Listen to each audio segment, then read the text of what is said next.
Okay, I want to welcome everyone joining us live or those who might be joining us pre-recorded. I am here with producer songwriter Jon Robinson.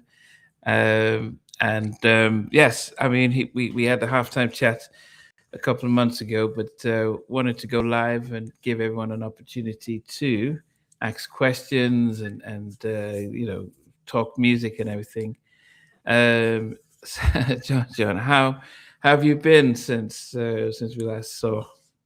Oh man, I've been good. A lot of things have changed since then, Oh, but what do you mean? war. Oh yeah, Yeah, but other than that, I mean, I'm pretty good, man. Yeah, I moved my studio, and other than that, everything is great. wow, goodness. Alex is here. Alex is probably going to have 100 questions because he's he does his research when it comes to music. Uh oh, Yeah, so he might pull some deep dark secrets out. So well, yeah, he's probably going to. Yeah, I remember yeah. he had to Rodney Jerkins a question, and Rodney says, "Okay, how did you know about that, man?" So, Yeah, so, so, yeah. Alex, whenever you're ready, I'm you can drop your questions in. Alex But, got me nervous. but have you been making music this year? Yes, actually, my daughter and I, we are about soon to do some, release some remixes. Obviously, where the music industry is right now, it's a lot of experimentation and trying different things and Mm. making, for me, making music more valuable, where you know the consumer, or actually I should say bringing consumerism back into music, where your consumers are actually interested in the music. So one of the things we did, one of the songs that my daughter has is a name of a song called Love Circus that she wrote and produced. We actually co-produced it together, but she wrote 100% of. And a friend of hers named Verseless that frequents her show a lot, called the Muse Box, did a remix for us, an anima piano remix. When I heard it, I was like, man, this is kind of fly. And I talked to her. I said, you know what we should do? Um, in the '90s, they used to do these maxi singles with remixes. I Oh yeah. said, instead of doing a maxi single, why don't we release an album worth of remixes of the song? And so we are doing a remix edition of her song called Love Circus, and releasing that pretty soon. And then I have a couple other projects that I've been working on. I'm finishing up a project with a very dear friend of mine by the name of Alfred Jackson. I'm sorry, and he was signed to me as an artist. Ooh, a couple of decades ago, and I just called him up one day and said, "Hey, man, we have some unfinished business." He was like, "Yeah, we do." So we're almost done. We've been working on this project for about a year. We're about to complete that, and I got other couple of projects that I'm working on, that not really cared to talk about just yet. But I'm always working, always working. Yeah, and the interesting thing about the remix, I know Babyface did something when he had an album with all females. It came out maybe 2 or 3 years ago, and he almost remixed some of his old songs, updated them, and they were singing. I don't know if you saw the album or Yeah, what's the name of that? For the Let me see. I'm gonna look it up. Let's pull it up real quick. Let me pull it up. let me I'm right in see. front of the computer at the same time. Okay, Let me pull it. Let me pull it. The name of the album. I think it was Ladies Night Out or yeah, something yeah, like that. yeah. A Girls' Night Out, 2020. Girls Night Out. Yeah. 2022. I Yeah. So yeah. I think that was it. Yeah. Let me make sure, because people would be getting mad at me if I didn't get his album right. I believe that's what it is, though. Hold on. Yeah. Yeah, Girls Night Out. That's what it was. Yeah. Yeah. And I bring it up mainly because I think what he did was yeah I think what he did was to do some almost remix some of his hits with some newer things. Um, and I bring this up to say that especially with your daughter. I mean, when what seems to be um, the generation that seems to appreciate '90s music, um, and I wondered if you were if possible remixing some '90s songs with some of her songs from her album, almost doing. I know sometimes they would remix a song, and they'll just sample underneath another song. So it's like, oh, I remember that song, and it Mm. comes on top. But that was just a question of when you're doing these kind of remixes and stuff like that, it can gain a lot of attention, but then I don't think financially because of publishing and stuff like that. Um, I mean, thoughts about something like that? So with hers, we're not doing using any samples. We're actually with this is we're reimagining the song and trying to be really creative. Mm, So we have it like I said, we have an anima piano version that her friend Verseless did. There is a Afrobeat version. There is an R&B version. Um, there she came up with this idea and she said, "What if we reimagined this song in the '50s, kind of like Doris Day?" I was like, let's try that." So we, okay. we have we have that as a version, like a '50s version, but it's not what like a lot of people are going to think. It's very hip. We have a couple of EDM versions, a house version. So we're just trying to Mm, basically reimagine, different versions of the song. But when you say that about remixing '90s stuff, what I am doing too, and I didn't mm, mention this, and then you just jarred my memory. I got a lot of songs that I've written that have not seen the light of day. Then I probably mm, wouldn't shop. And with AI being a big thing, what I'm going to do is I'm creating my own AI group, and I've oh, written these songs uh, that I've written, and I'm gonna have this AI group basically, uh, do these songs that I've written, but reimagine them as new songs, and just put it out as a hobby. This is like kind of like a passion project and mm. something fun that I want to do. I know a lot of people are against AI. Um, I'm not. I'm not one of those. I'm not one of those people because I understand what it is and what it isn't, right? Mm, Um, it's a tool, just like a drum machine, just like a synthesizer. I don't. It's not putting anybody out of business because one, I don't know that anybody would.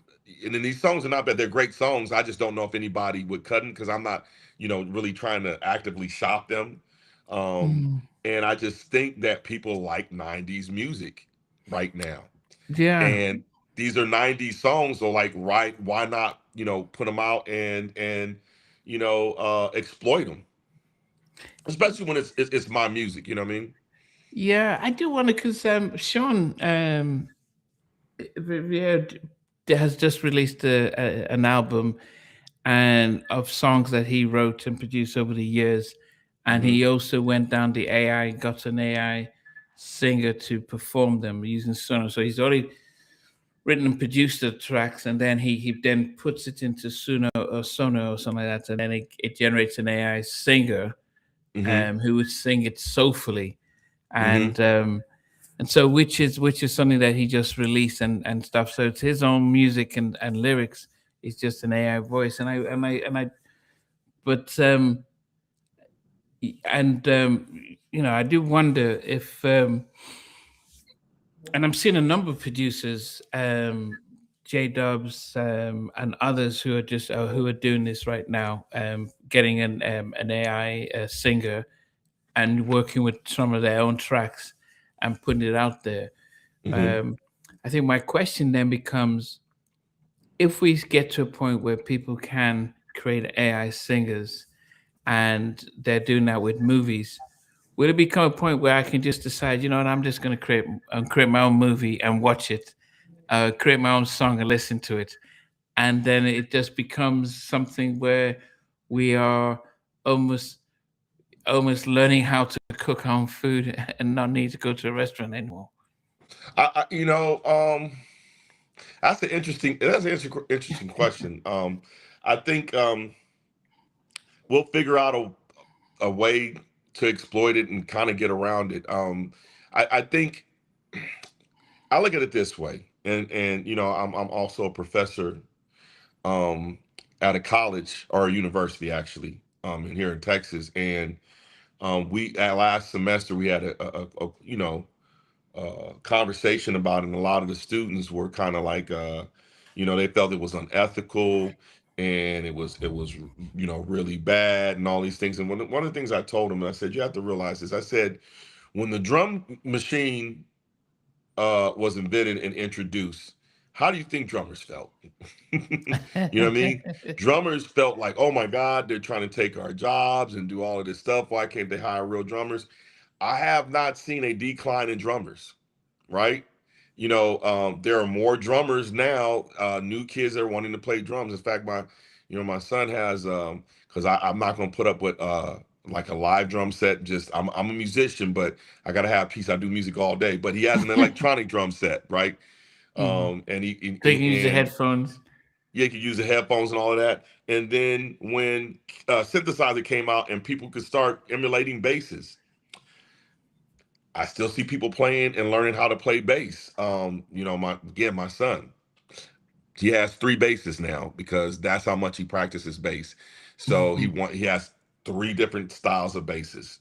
Um, Same thing with pianos and keyboards. So when we talk about AI and movies and all of that other stuff, I think what's going to distinguish the difference between quality and lack of quality is the people with the actual skill set. I mean, me as a producer with the years of experience that I have versus a new person that's never done music, I have a great advantage over them using Suno, right? Mhm. Because I know what I want to add, what I don't want to add. Not only that, is I can pull some of those things out and still play, still program drums, Mhm. still, you know, get actively involved. So it's just a tool. Same thing with the movies. I think society as a whole, and to you know going further, what your question is, and I think the real thing of your question is does it cause us to be less interactive with each other as humans? And I don't think so. I think that humans need interaction. So I don't think that it's going to cause us to, you know, retreat from each other. I just think that it's going to be an extra added advantage of bringing something new about that people haven't realized yet. Mhm. Um, because definitely when you listen to music now, um, and I'm not knocking any producers, I'm not knocking any songwriters, so I'm not mentioning names. It's not a diss to anybody, but music as a whole generally has kind of plateaued. You don't hear a lot of ingenuity any longer. I think Mhm. that AI is going to start bringing about that ingenuity and bringing about something new. It's like when Teddy hit the scene. When Teddy Riley hit the scene with New Jack Swing, that was a completely new sound. Changed the whole landscape of music where I mean literally everybody was doing New Jack Swing, right? All of the music and R&B, and then came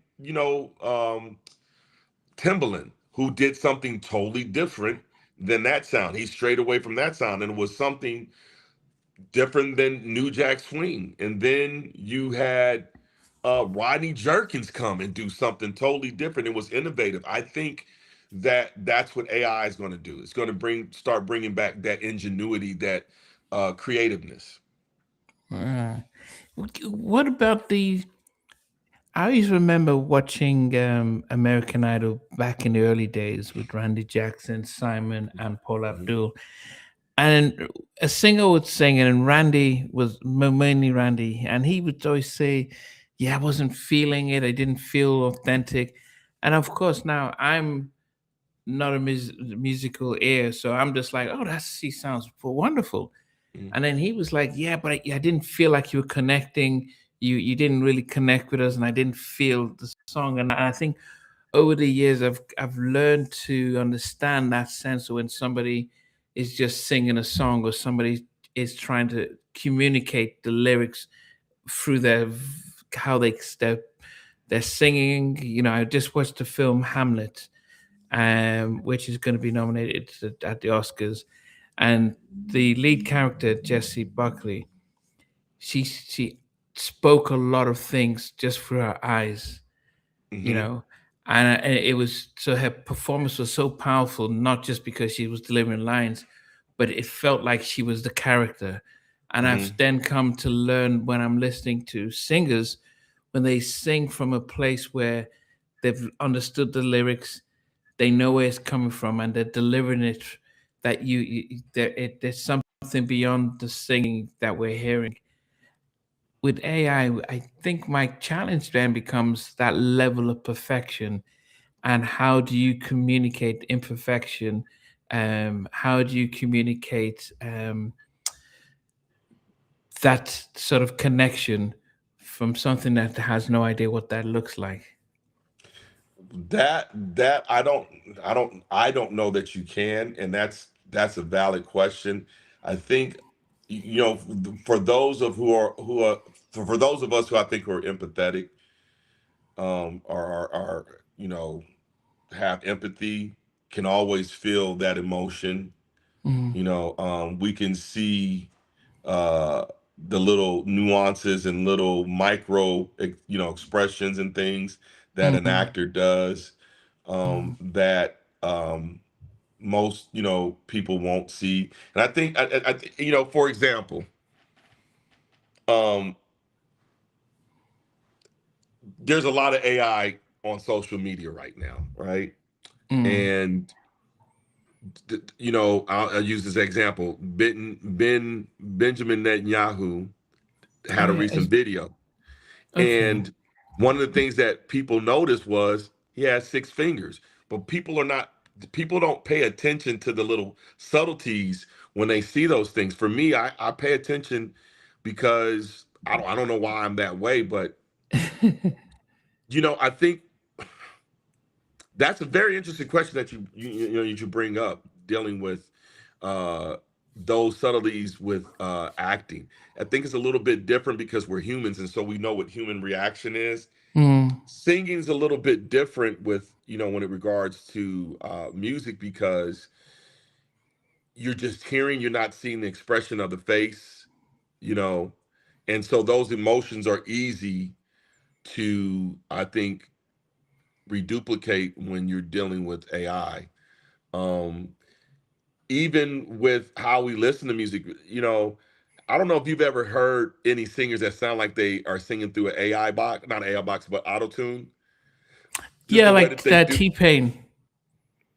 Yeah, but there are singers that actually sing like that, that can do that, because that's what they grew up hearing, right? Mm, Um, and so I think, with AI can emulate those things. It can emulate the emotions. It can emulate that auto tune sound. Those are different things, because those are just sounds and frequencies. Um, Acting is a little bit different. I think acting is something where there's motions, facial expressions of, we as humans are used to seeing a person react to anger a certain way, mm, or you know somebody acts to emotion of where they're sad, and so we can tell a lot of times when somebody's faking it, unless there's a good actor. So I'm not saying that I don't think that AI will get there. That's just interesting. That's an interesting question that you asked. I don't mm. know how we would deal with that. Yeah, because I listened to Daryl Simmons talking about when they recorded "End of the Road," and Hmm. they go to Philly, and then Wanye has lost his voice; he has Hmm. laryngitis. There's no auto tune, so they have to sing it. And then in halfway he's singing, he says, "I can't take it no more. I can't take it Hmm. anymore." It Hmm. was his voice was he was losing his voice, but they kept that in. Hmm. Tim and Bob talk about when Kiss is singing "Missing You," and then his voice is straining, and he says, "I can't take it anymore."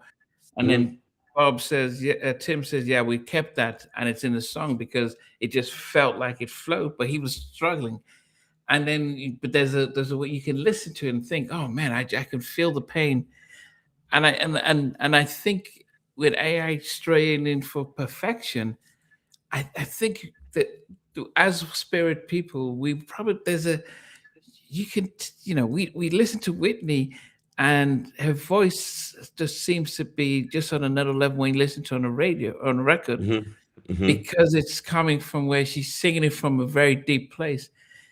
I wonder if and I've heard some AI stuff, and I don't connect with it emotionally because it just sounds perfect, and human beings aren't perfect in their communication, so that's where I do wonder. So that's all about prompting. You could prompt it. You could prompt AI to say, you know what? I don't want every single note to be on pitch. The slightly go off pitch. You know, it's funny when you was talking about that can't take it. I can't take it anymore. Mm. Yeah, I have a story like that with Jon B. I produced Don't Say on Jon B. And we had gotten to we got to the studio. Man, what studio were we at? I forget the name of the studio. It was a studio in Hollywood off of Lake, not Lancashire. Um, it was oh my gosh, it's a studio near Hancock Park, and it wasn't a studio that I used all the time. Um, I don't remember it right now. I'd have to look at the credits, but when we got to the studio, John was like, "Man, I want to swim into my voice is hoarse." I was like, "Ah, let's try it." I said because I said this. I think this song needs a little bit more texture. I think that this is going to be something that will be a little bit different. And so I said, "Let me hear you sing it." I said, "Yeah, I think you could do it. I don't think it's going to be that problematic." Well, at the end of the song, we probably spent 3 or 4 hours, cutting the vocals. The backgrounds were already done, and at the end, he's doing all these runs, and at the end of the run, he goes, "Woo!" because his voice went out. That was that last run that he did at the end. His voice went out, and he said, "Yeah, I don't want to keep it in." So I'm keeping all of that. I'm keeping all of that because there was an emotion there because he was really going for it. And like you said, that's one of those things where you catch those magical moments. I call them uh, um, beautiful mistakes. Yeah, yeah, Um, yeah. because you're not you're not trying to go for that. You're not trying to go for perfection. And when you hit it, it's just like it's like somebody up at bat, and when they hit that ball, they know that Mm, ball's going out of here. And that was you can, as a producer, you can tell and hear those moments mm, um in production because you're not looking for it. yeah. You're looking to get you're looking for a good record. And so when you get those moments, it's like that was good. I'm leaving that. Yeah, Elder Barge, when I interviewed him, he spoke about writing Secret Garden, Hmm. and Sunita Garrett and Quincy all night writing it, and then he said, "Okay, I'm going to go home and get some rest." And Quincy says, "No, no, no, we need you in the booth to sing it." And he Hmm. says, "Look, I've been up all night, my voice." And he says, "No, we just do that one take, just as a reference, and then you come back and Hmm. record the next day." So he just sang his parts, Hmm. and then he was like, "Okay." And then the next day, Quincy said, "No, I'm keeping what you did." Because it just captured what I needed. I didn't need anything to, and so he was really. He said he was uncomfortable for until the album record came out because he felt like I wasn't prepared. But he says Quincy knew what he wanted, but he wanted to keep retaking it. Somebody said that about George Michael. Oh, not over Michael Water. Hmm. He was saying something about when he was recording George Michael that and the song with "I Knew You Were Waiting," Hmm. that he kept after Aretha had recorded her part. George wanted to keep coming back to keep recording it because he didn't feel that he sang it up to sun. He says, "Look, it's perfect. I know what I need," but Hmm. and it's yeah. So yeah, as I said, our producers here. Alex is asking you. The question is, did Babyface sing the demo of "I Want to Love You" like that by Tony Thompson? I want to love like that. Did he sing the demo? Yeah. Yeah, there's a demo. I don't know. I don't have it anymore. But yeah, that's how we taught Tony the song. He actually and the other song is "Dance with Me" was a demo for him. And in fact, which is funny, is those two songs were actually originally for Usher. Oh, and they didn't end up making the cut. did Usher record it, his version? No, I don't know that he did. I don't think that he did. I don't think that he did. Yeah. And so that was one of those things of one of those magical moments where Kenny was like, I want you to work with Reggie Griffin. Mm, I was like, all right, cool. You know, and that was a real fun, project, working with them. Because that was my first time working with some other person besides Kenny. I love collaborations because it's a thing to see how other people think, how other people approach production, and when you're around greatness, you also want to soak up, the greatness is, especially like I said in the earlier interview we did earlier, that I didn't even realize that he had did, Shaka Khan's Mm. I Feel For You. And that's like one of my all-time favorites, as a song. And so and we just asking questions, and he had mentioned that. So I thought that was pretty cool, of just being able to work with him and seeing how he approached stuff. How does that work though when you work with another producer who you're not frequently working with? Do you, how do you share what each other does, and how do you make sure? Bless you. Because if you're Tim and Bob or LA and Mhm. Babyface or Jimmy and Terry, you have your system. You know, okay, Mhm. t- uh, Terry's going to be writing mainly the lyrics, and Jimmy's going to do the melodies, and he'll write to it, and then it's like, okay, you can come in here, and Tim and Bob likewise. But when you have to work with someone like Reggie, or I think, have you worked with Damian Thomas? Mhm. Damon Thomas, I never. I'm cool with. I love Damon Thomas. I never worked with him, Okay. um, but I work with Joey Elias. The thing for me is, me working with other producers is not an issue because I don't come in with the ego, and I think Mm, most producers don't come in with the ego. It's like, my philosophy is about the song.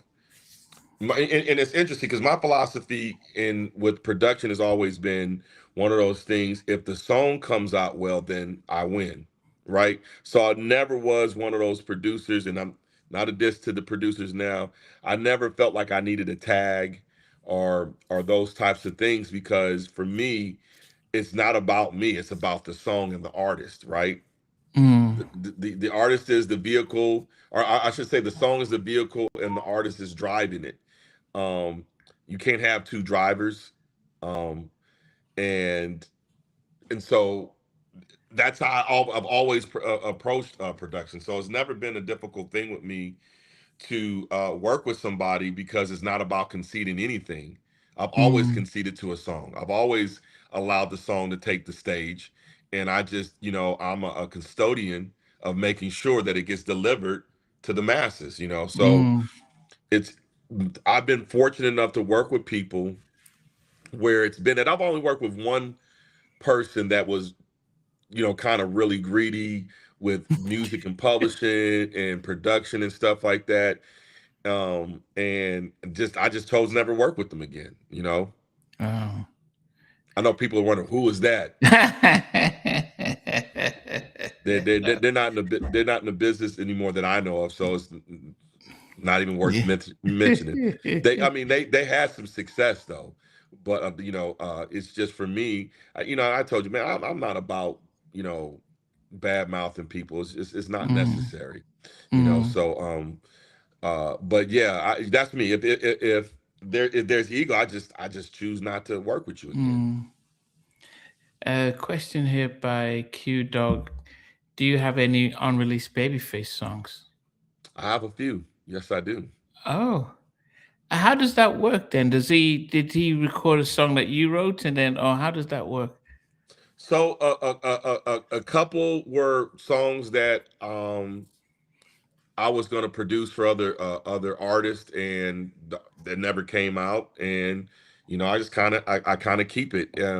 Uh, if I ever chose to or wanted to record it on somebody, I would reach out to them and say, "Hey, somebody wants this song. Are you doing anything with it? Would you mind if I produced it on them?"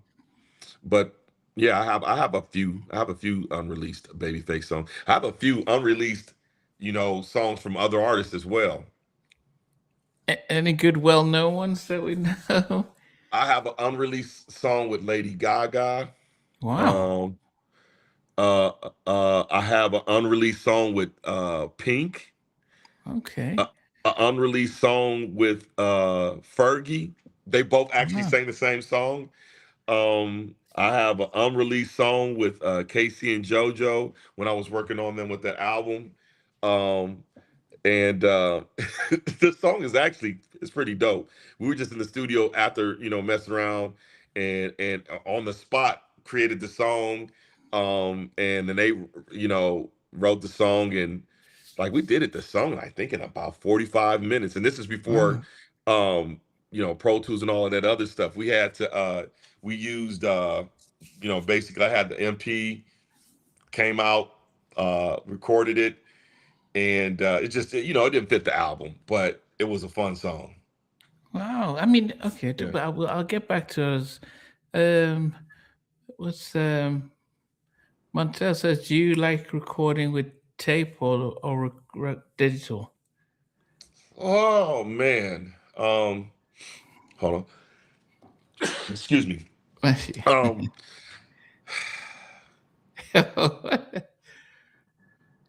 um, I like both.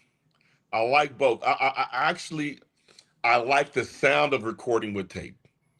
There is no other sound of recording with tape. But digital is a lot quicker in your workflow. So if you're if anybody has ever worked with 2 inch that's watching this, you know, usually we would work with two machines, and so you'd have Simpty, you'd have to wait for everything to lock up.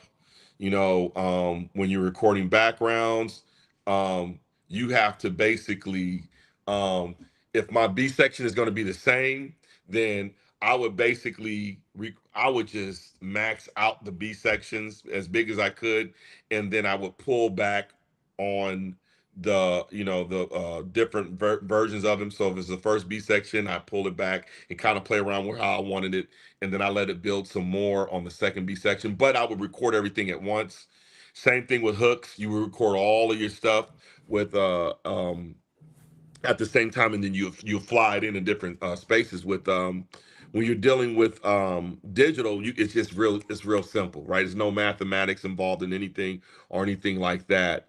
um and the other thing recording with 2 inch though that I loved is everything was more organized. You had to be organized. You couldn't just record what you want and put things all over the spot. There was a Mm, system and way that you recorded. Like your drums were on tracks one through whatever, and then you would put your bass to separate that, and then you start recording pads and music, and then you have your vocals on anything above 16 tracks because you didn't want your vocals next to any drums or low end stuff because you have bleeding tape between the tracks and stuff like that, which is tape noise.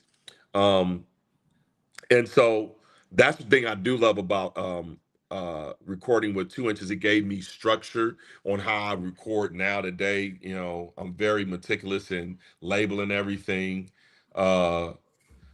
But as far as I like advantages of different advantages from different medium, the different mediums. Like so, digital is quick, get it done. You store it. You don't.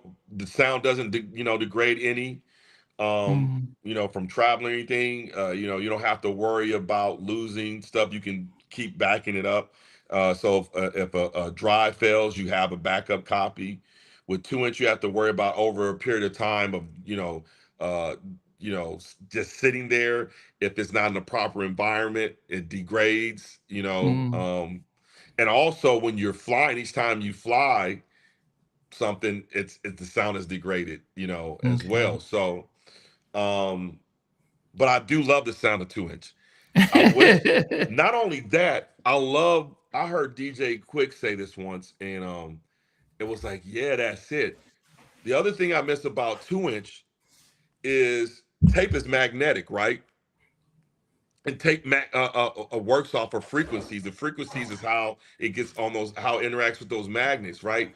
Well, the 2 inches were always in the control room where everybody's, sitting. Where you have the artist behind the vocal booth. Well, the thing I love about tape is that energy in the room, especially with those hype tracks.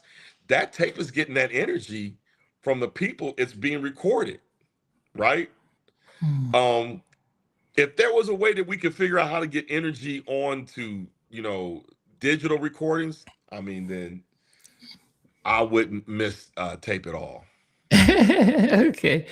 Another question, from Alex. I'm not sure if you know that. Did Damon Thomas write and produce the title track of Beverly Crowder's 99 unreleased Yum Yum album, Heart and Soul? The title track, I don't remember. Beverly actually was an artist that I bought to the label. Oh. Yeah.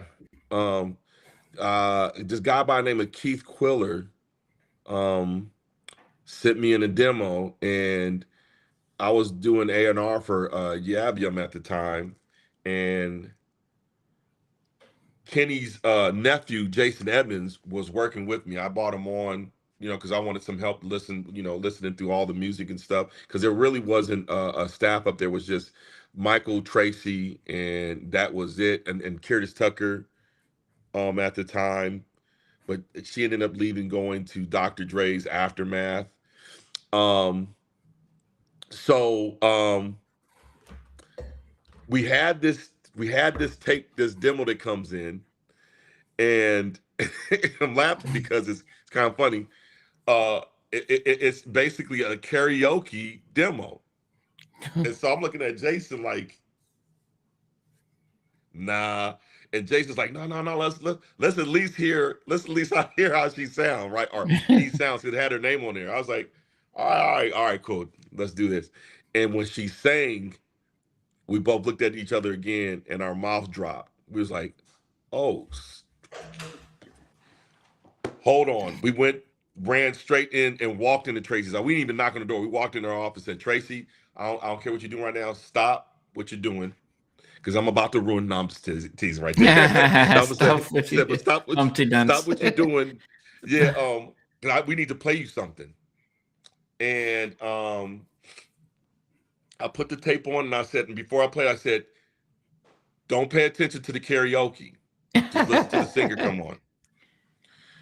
So song plays, and she just looks at me like, "What are y'all doing?" Like, I told you, don't pay attention. And when she's saying, she was like, "Call him up right now. We need to get him on the plane immediately." What? We got Yeah, so we got him on the plane, got him out to L.A., and the rest was history. She was a little bit difficult to work with. Oh. She had a little bit of a diva mentality. But I What? mean, she's an amazing voice. That, like Beverly Crowder, jeez. You talk about Whitney When you're not Houston. signed and you've got no track record, how do you come in with that an attitude? Wasn't an attitude of like she Or a was bit, hard to work with or anything like that. It's yeah. just that she knew she could sing. She was just it was just the air. Now I don't know if eventually why they ended up dropping her, why it didn't work out, because by that time I was on my way of separating myself from them, because I've been in with them Mm. for like 10 years. And so I Yeah. was basically, separating myself from them, not for any means of anything Mm. malicious or anything. It's just I wanted to kind of get out on my own, from Yeah. under.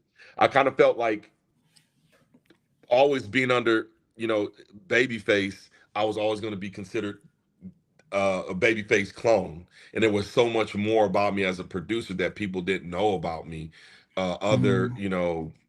other shades and colors and things that I wanted to express, and so Mm. it was just that was the reason. But so I don't know why it didn't work out. I just know that she was a little bit of a diva, not in a bad way, not in a bad So there way. was no album, no songs released or anything like that.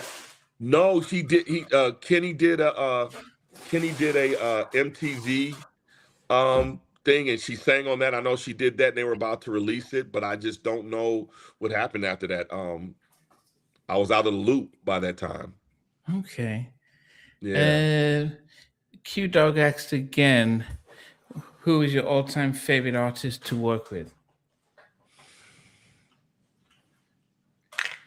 My all-time, I have a few that I really loved working with, but I would say that the artist that I had the most incredible time working with was Pink.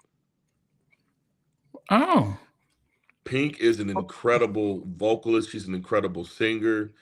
She knows what she wants. And no ego in working with her. You ask her to do something, she does it. I mean, she was like one of the easiest artists to work with. and I remember, was this before when she came out with There You Go, yeah, or was yeah. it when This she no, it was on came There out You Go. as Actually, an I was actually on that album all the way up to the point where it got my song got mastered and it got cut. It didn't make Wow. the thing. LA just didn't feel like it fit the everything that they were doing at the time.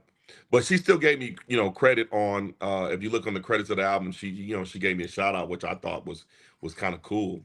Um, but yeah, I remember when I remember calling LA on the phone and saying, "Yo, LA, you got to hear what she did. This is incredible." Blah blah blah blah. He said, "Oh yeah, that I like that. I like that. Hey, have her do this, on the record, and it's done." And I said, "Hey, LA wants you to do blah blah blah blah blah." She said, "All right, cool." Went in there. She did it in 5 minutes. It was like no drama, no ego, none of that. Is that were you with her when she was still part of the group? Yeah, well, she was with Choice. When I worked Choice, with yeah. her, she was in the, she when I worked with her, she was in the group Choice. And in fact, so in fact, here's a funny thing about this. And so the song that we did, it was a song. It was a sample of Fleetwood Mac's Dreams album. Um, uh, we called the song Players, but the song, I forget the name of the song that I think it was called. Name of the album was Dream. That the song we did for Fleetwood Mac. So we do the song. Kenny's doing a couple of things in there, and we were just joking around, playing around in the studio. And then she said, "Yeah, you guys should be Mason Puffy as a spoof." And so we actually there was going to be it was supposed to be a single. We had talked about I was going to be Mace and Kenny was going to be Puffy. And we were going to be all up in her video, um, Oh. dancing like doing one of those Hype William types Yeah, videos. yeah, yeah. And yeah, but it just it never came out. But it was gonna. There was a lot of talk about us releasing it, and then just didn't make it the cut. Wow, That happens goodness. sometimes.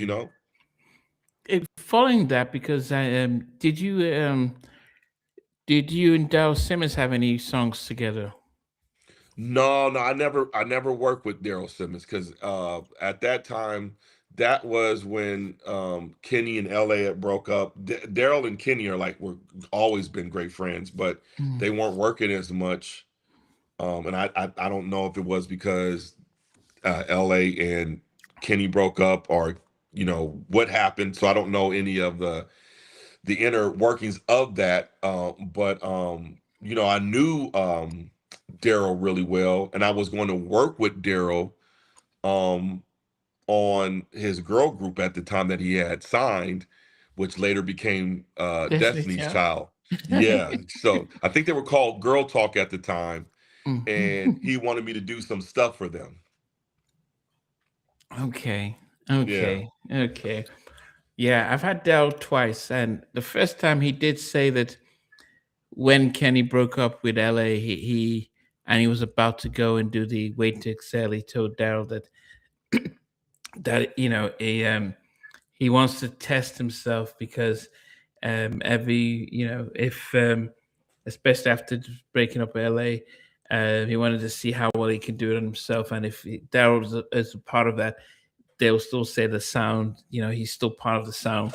yeah, And Daryl says it was tough for him to because they were, he'd been with him since they were high school, and he always admitted Kenny was, on another level. So it was tough for him, and for him stepping out on his own was hard because they get the business, he gets his credits, and he was fine with that. So now to Mhm. step on his own. So yes, it was Kenny just trying to see if he could make it without LA and Daryl Yeah. and stuff. Okay. Yeah, and that sounds about right because I've never known Daryl always he like I would see Daryl often around the studio. He would come and visit like Kenny and Daryl are like this, right? They're Hmm. like best friends. So um I just didn't know why they didn't, and that does make sense Hmm. as to why you didn't hear anything. They did do some other stuff later on after that, I know of, but I just know when Kenny was getting really hot as a songwriter, when he was writing all them smashes and hits by himself, um, you know, he was on a tear. Yeah. Yeah, man, he was killing it. So Malik is asking, did you know the song "How Could You" is similar to the Babyface sound from the production? I'm not sure if I I think he's understand. saying that. Did I know that it sounds similar? Yeah, Malik. Yeah, that was the one thing of why I work with Kenny is because we approach music similarly as far as production, the palette, styles, and sounds and things like that. And I would produce for him. There's a few songs that I produced that people thought that he produced, and it was me. That was How Mm, Could You was one of them. I knew okay. his production style, and we Oh. weren't trying to sound like that. It's just that song lended like that. Okay. Yeah. Okay. Okay. Um, I don't know what this means, but who's the creator of Y Corp? Is it is it Babyface? I'm not sure. Y Corp. I don't know what Y Corp is. I've never heard Unless of it's them. Yap Yum. Yeah, I Okay. don't know what that is. Okay. Unless he's talking about ECAF or something like that. I don't know what Y Corp Okay. is. Yeah. Okay. Yeah. The I mean, just the LA cutting your song off of Pink with that wasn't the guy who thinks he could take my place kind of. I'll show you. No, because after that time, because I remember when I told you when I first met LA, he didn't like me for whatever reason. But I mean, over the course of the years, he was cool when I saw him. He wasn't like, it wasn't any animosity. So I don't think that it was one of those things of like, yeah, this guy took my place, so I'm not gonna, because in that case, then he would have sabotaged Kenny. He'd have had more beef with Kenny than me. So I don't think it was that. I just think that it didn't fit the song because hers was like a lot more of that 90s sound. And I don't know that record would have worked with it. One of the things I will always give LA credit for is he has an immaculate ear.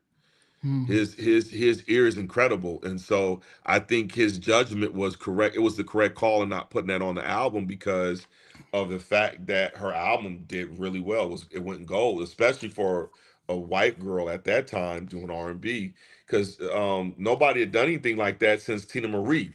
And there Mm. was another white group that was on Island Records. I forget the name of the group. There was these three white girls that were doing R&B, but it wasn't somebody of the flair and swag that Pink had. Mhm. The what happened to that song then? Players, No, the one that you recorded for Pink but didn't make the album. I still have it. I'm thinking about releasing it on this AI group. Okay, okay, Yeah. yeah. So does Pink not say, "Hey, what about that song?" Or do you think they just they move on? They don't even remember. They record vocals, so many songs that they don't remember. I'm sure if I bought the song up to her, she remembered. Now I haven't talked to Pink or seen Pink in years, man. I don't even know if she will remember me. So, um, she did at the time I ran into her. I remember it was a couple of years after the album came out, and I saw her in near the Beverly Center. I said, "What's going on, Pink? You remember me?" She said, and she looked at me like, But you don't think I remember you? You think I'm Hollywood like that? No, I remember you. What's up, John? You know, so I don't know if she remembers me now because it's been so long, Mm, so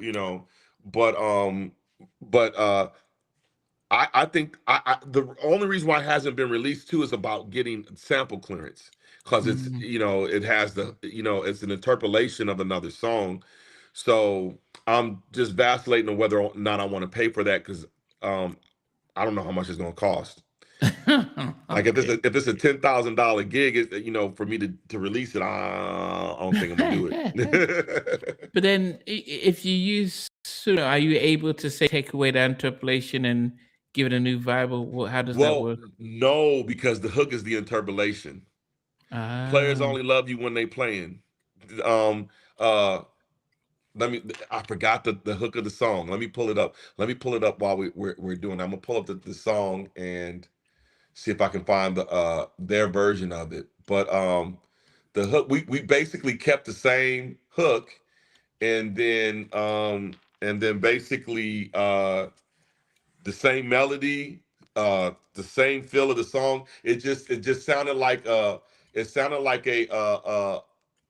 Diddy or a Puff Daddy production the way ah, we approached it. Yeah. So let me find this album real quick. Okay, it was off of this album. Dreams. The song was Dreams. And so I believe the hook is players only love you when they playing. Um,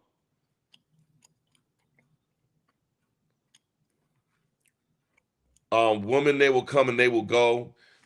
Something that we wrote. I don't remember it because I haven't heard the song in such a long time. But it's the hook. It's the same hook. Just we changed the words around a little bit. same hook from a group from the '90s or an older group? Yeah, it's the same group from Fleetwood. The same hook from the song Dreams on Fleetwood Mac. Okay, yeah. How? Yeah. Okay, okay. Um, how was it writing with Mark Nelson? I was good right with Mark Nelson. Mark Nelson is an excellent writer. We did a lot of writing early on. And in fact, I'm the reason why Mark ended up in As As yet? Yet. Yeah. So he called up I told Kenny about Mark because I was wanting to get Mark put on as well. Because we were writing and then I'd already had the deal in place with Kenny. And so I told Kenny about him. He said, "Hey, I like he's a dope writer." And but he for whatever reason didn't do anything at the time. He said, "Hey, what's the name of that guy that you introduced me to?" He said, "Man, can you call him? I think I might have something for him." And that's how he got put in as yet. Oh, Yeah, I could have been like, okay. "Oh man, I don't know, Kenny. I haven't talked to him in a while." No, I've just never been that kind of dude, man. You know what I mean? Mm, yeah. Okay. Okay. Yeah. I mean, vocally, I mean, he's dead. I mean, when he came to London a year or two ago. I mean, I was watching him rehearse, and he just seemed very effortless in his singing. But I didn't realize he was um, a good writer as well. I mean, he's an excellent writer, man. He's a real dope writer. We have some songs. I got some songs with him that weren't even released. You brought up Mark Nelson. See, when people bring up names and I'm like, oh yeah, I got songs with him. I got a whole bunch of. We wrote this song called "Ebony Woman." That is an incredible record. I lost it. I can't find it, but it's an incredible record. Wow. You It's like recorded it, but you can't find.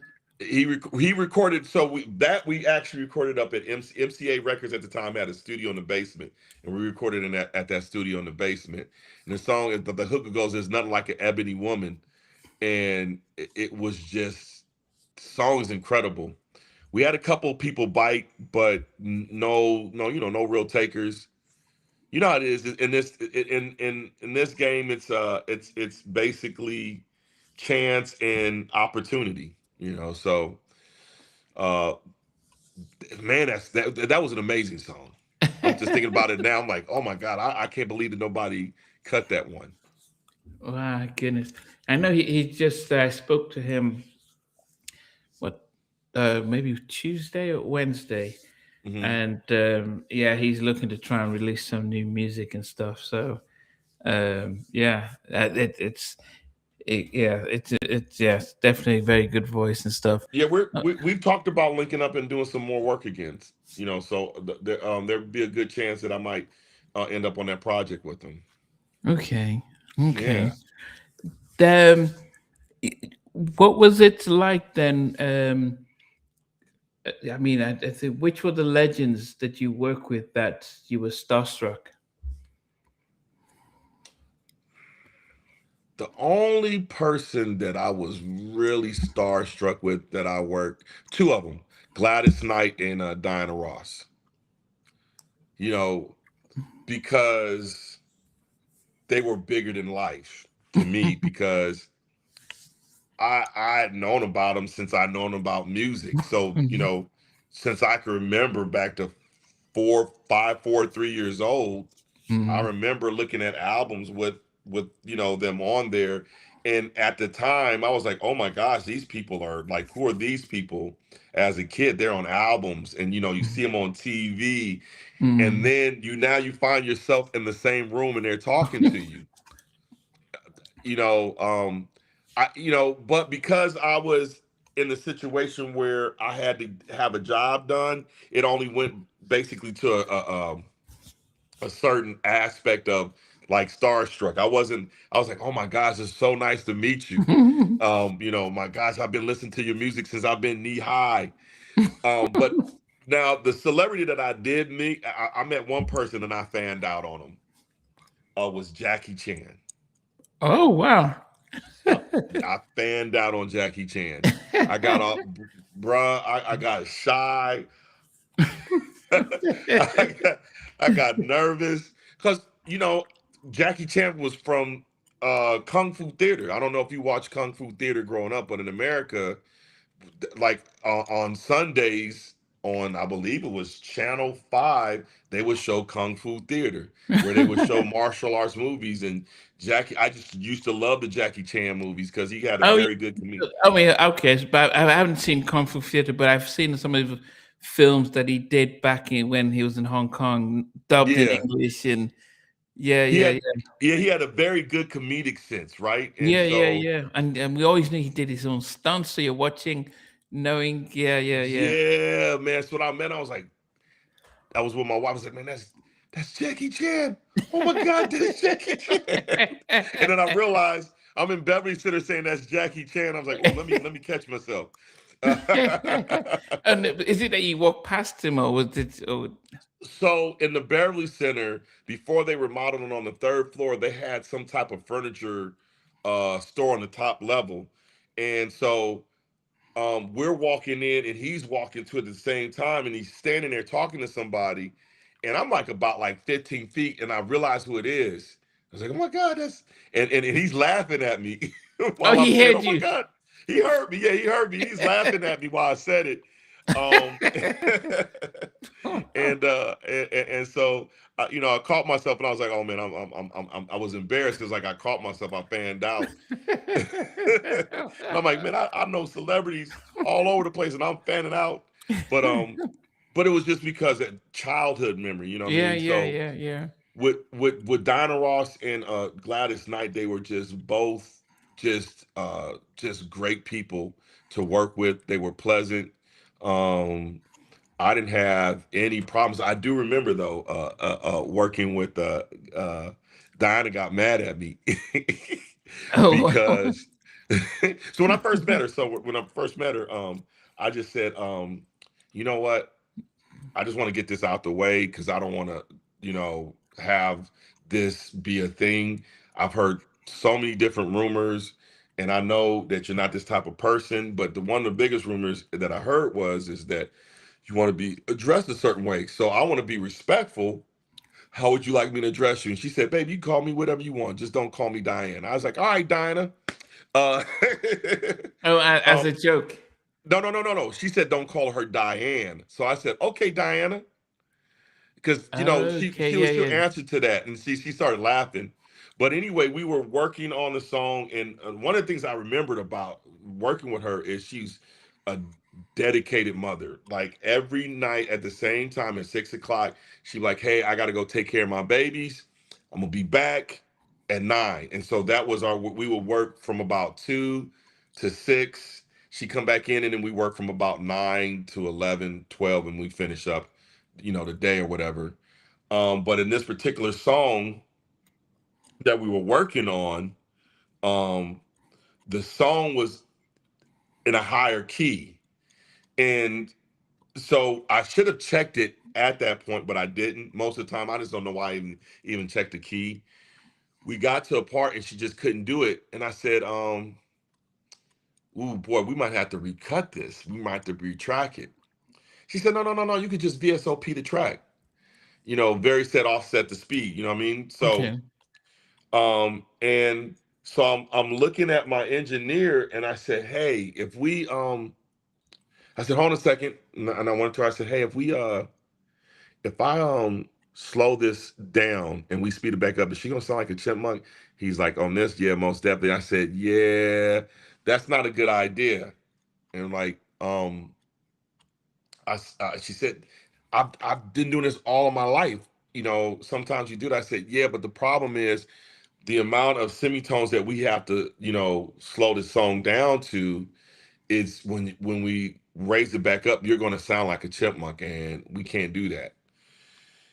And so she just says, I'm not spending 3 more effing days in this effing studio working on this effing Oh. song with you. And inside, I was smiling because I'm like, I just got cussed out by Diana Ross, right? I just thought that was the coolest thing, but I had to keep this professional, thing on my face. And so I said, I tell you what, can you come in the booth and we just kind of discuss this? I just feel like it's being In front of the disrespectful of engineer. me.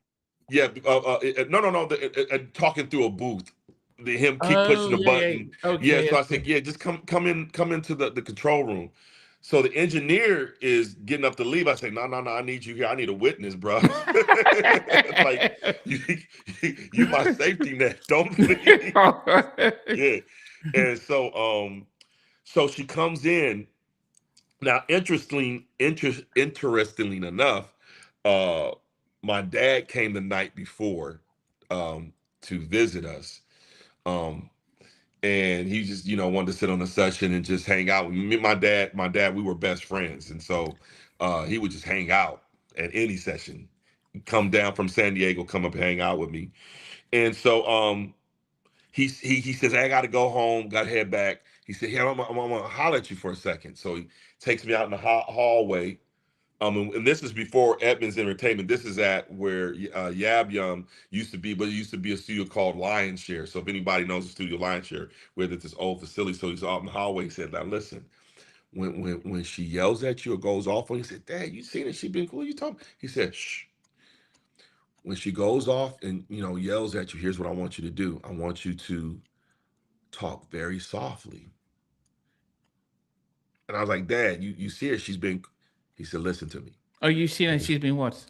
She was being very cool the whole Oh, this time. is before the whole. Before the whole thing. So my Okay, dad told me okay. this the day before. He says, I just Oh, want he's you to right. be, So he could foreshadow that something could go wrong. yeah, that's something, that he says, I want you to talk very calmly, very softly. The louder she gets, the softer you get. He said, just do it. Trust me. All right, Dad. I'm thinking this is Okay. this is not. So she comes in the room hot. She is on one. And so she says she's talking to me and I said, yes. I didn't even say that. I was just talking soft. She said, what'd you say? I said, she said, so what did you say? I said, um, here's why we need to recut the song. And I'm thinking in the back of my head, like, my dad is a pimp. Like, how did he see this coming? Like, I'm like, oh my God. I'm like thinking this in my head, oh my God, he is. I could imagine back in the day, he had it going on. Like, if he could read that, like, you know what I'm saying? So So the concern was she was having problems with Motown at the time, and she thought that Motown was using me as a The mouthpiece. sabotage. Yeah. No, no, Okay. just as a mouthpiece to try to control. And I said, listen, I said, I'm my own man. I know that I'm young. And I was 27 at the time. I said, not 27, I was 26. I said, I know I'm young. I said, no, I'm only 26. I said, however, I wouldn't be in here if I wasn't capable of doing this job. And I said, you are Diana Ross. You are a legend. You have these songs, blah, blah. And I started singing off a whole bunch of her songs. And she's looking at me like, oh, he does really know. And I said to her, I said, listen, I said, that's the Diana Ross I want. I want that Don Ross. And I know what I want to get. And the only way we're going to get it is to slow this record down and get it done the right way. I said, now, here's the thing. I understand that we spent a lot of time working on it. But however, so I can write you a new one and we can, do that from scratch. Or I can call in the singers, have them re-sing it. I said, it's coming out of my budget. It's not coming out your budget. You already paid me. I said, so let me do this the right way. And after that, it was just that one thing, no problem. She was always a sweet lady. I really enjoyed working with her, and that was a great thing. But I was thinking, after she left, I was like, how did my pops know that? Did you call him to speak to him afterwards? Did you tell him I what happened? did. I did tell him. I told him. I said, "How did you know?" He said, What did he say? "He said I just know these things, son. I just know these things." Did he not So want to be around with Diana? He didn't want to finish the session with no, my her? dad, my dad wasn't starstruck like that. He was just hanging Ah. with his son. Like I said, my dad and I were best friends. So he's just hanging out with his son. It didn't matter who was in the studio. My dad would just come and hang out in the studio sessions and give me like little tips here and there. Did he meet the guest? Did he meet Diana Ross? Yeah, he met her. Yeah, him and my mom met Diana Ross. Yep. Yep. Okay. So they would meet him, but he'd be like, "Hi, nice to meet you." But he was never one of those things of just like, "Oh my God, it's Diana Ross." It was just like, "Hey." How was it working with Elder Barge then on Let's Do It Again? Sorry, not for That Let's Do It was Again. Can't uh get enough. can't get enough. That was a surreal situation because again, teenager, preteen, the I Like It and all of those songs, the Mm, mm, barge, mm, I mm. was like 12 and 13. And now here I am, 23, 24, like 12 years later, and Mhm. I'm like looking at this guy like, oh my, it was just that was a surreal moment. And it was just and I remember because on that record, that particular record, Can't Get Enough, Kenny told me, he's like, yeah, you're not gonna produce this one. You're gonna even though I wrote it, he says, I want you to watch and learn. And I was like, all right, cool. I was like, okay. I would look, I was just happy to be there. So Mm. I remember hearing them sing the song, watching them through the glass and the sound that was coming back in my ears because again when you growing up you don't necessarily have those kind of speakers in your house and the sound that was coming to me hearing them sing was just like this is surreal, this is crazy. I'm like I'm Oh. the guy that I was in a group that I loved growing up is now singing one of my songs. It's crazy. Oh, goodness. And then after you did Let's Do It Again, TLC, do you get to who goes around to say, okay, Chili, you do this part, and T-Bars, you do here? Or is that you, or does Babyface lead that, or? We were that was one that we did work on together, and you can kind of know the flow of things. Um, Crazy, sexy, cool is crazy. You know who crazy is, right? You know who Mm. sexy is, and you know who cool is. That's the formula. And so when we were working on, we kind of knew that T Boss was going to do the verses. Okay. And we knew that Chili was going to do the B sections because it felt a little bit more R&B, and then she was going to kind of sing the ad lib. So it was just kind of like a natural progression. I was kind of lobbying for Lisa to get on that record because I just kind of felt that would have been missing. But at the end of the day, Kenny was like, "Nah, we don't need Lisa on this one." And it wasn't like a thing of like they were excluding her. It was just the record didn't call for a rap. Yeah, unfortunately, that's one of the things she had upset about was that she was almost limited on that album. Yeah. Mm, And that can be frustrating because sometimes we would work and she wouldn't be there, and then the days were coming, she would go, and I can imagine that would be frustrating for an artist. Like, in your capacity, you're mm, limited to what you can do and what you can't do. mm. Um, as yet, indispensable lovers. Inseparable lovers. Sorry, inseparable lovers. Yeah, Yes. yeah. What do you make of that? Oh, so that record was written and produced by Dutch and last name is Scott. I forget his first name, but right now, interesting enough, he I know his name, but I just don't.